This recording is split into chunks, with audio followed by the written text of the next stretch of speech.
ပဲမင်္ဂလာပါရှင်ကျမကအခုကတော့ကိုမဝေးထိမှာပေါ့နော်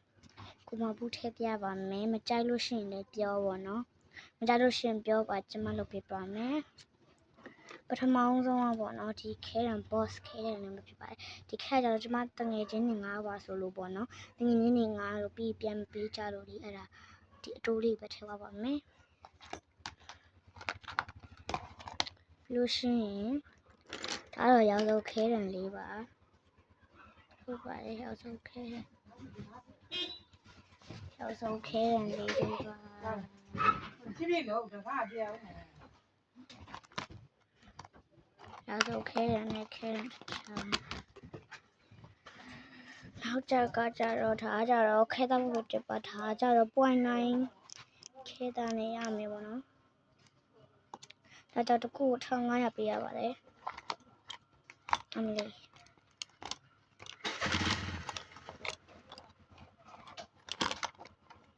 နောက်တစ်ခုကကြတော့ဒါ 0.9 ခဲသားပဲဒါကြတော့အကုန်ပေါ့နော်အဟောင်းခုနဟာကြတော့အစ်စ်ပဲဖြစ်ပါတယ်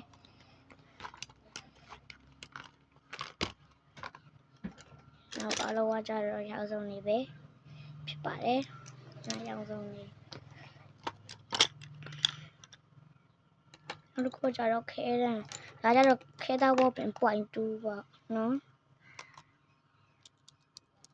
ဟုတ်တယ် 0.2 ပါ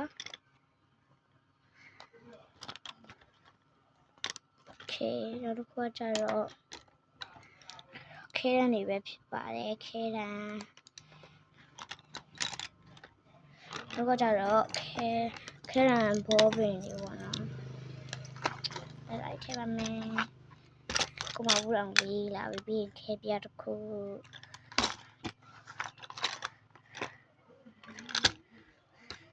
ခဲပြတစ်ခုပြီးရင်ထည့်ပါတော့မယ်